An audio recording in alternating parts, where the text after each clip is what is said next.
আসসালামু আলাইকুম। প্রতিদিনের মতো আজকেও পড়ার রুটিন শেয়ার করছে।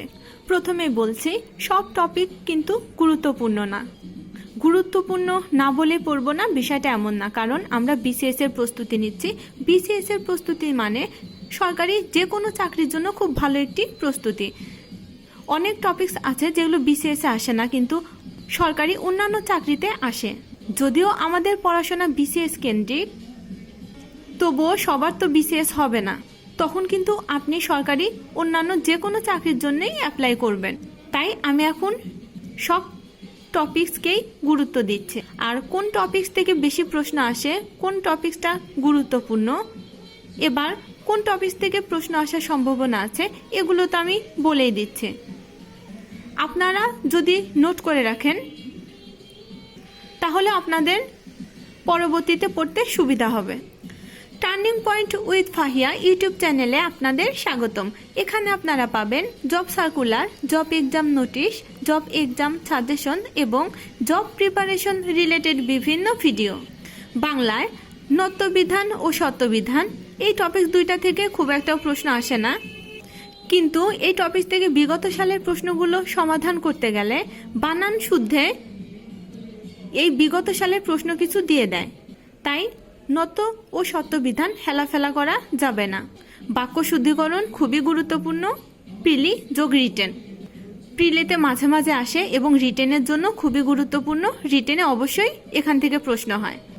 ও প্রয়োগ অপপ্রয়োগ। আজকে বাংলার জন্য এই টপিকসগুলো শেষ করব। ইংরেজি ইডিয়মস অ্যান্ড ফ্রেজ পি থেকে জেড পর্যন্ত বিগত সালের প্রশ্ন। সাধারণত মাস্টার বইয়ে খুব ভালোভাবে দেয়া আছে। খুব গোছানো একটা বই। যে কোনো কম্পিটিটিভ এক্সামের জন্য মাস্টার বইটা অতুলনীয়। আপনাদের কাছে যে বই আছে আপনারা ওই বই দিয়েও পড়তে পারেন। কিন্তু কেউ যদি নতুন হয়ে থাকেন, যারা আজকে আমার ভিডিওটা প্রথম দেখছেন, বিসিএস এর জন্য প্রস্তুতি নেবেন বা ইংরেজির জন্য কোন বইটা কিনতে হবে বুঝতে পারছেন না, তাদেরকে আমি পরামর্শ দিব আপনারা জাহাঙ্গীর আলম স্যারের মাস্টার বইটাই কিনবেন। গণিত বীজগাণিতিক অংশ থেকে যেহেতু বেশি পরীক্ষায় প্রশ্ন হয়, তাই এই অধ্যায়টা গুরুত্ব দিয়ে পড়ব। একদিনে শেষ না করে আমি 3 দিনে শেষ করার চেষ্টা করছি। এর জন্য এই টপিকসটা আমি আমার পড়ার রুটিনে আগামী দিনও রাখব।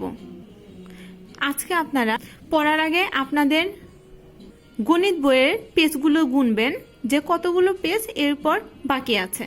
গতদিন কতগুলো পড়া হয়েছে, তারপর কতগুলো পেজ বাকি আছে, ওইগুলো গুনে আপনারা অর্ধেক শেষ করবেন। তাহলে গতদিন আমাদের যতটুকু হয়েছে, তারপর যতটুকু বাকি আছে আপনারা তার অর্ধেক আজকে পড়বেন। বিসিএস এর জন্য খুব ভালো একটি প্রস্তুতি যেন হয়, তাই আমি প্রতিদিনের পড়ার রুটিন শেয়ার করছি। আশা করি যে কেউ এই পড়ার রুটিন ফলো করলে উপকৃত হবেন।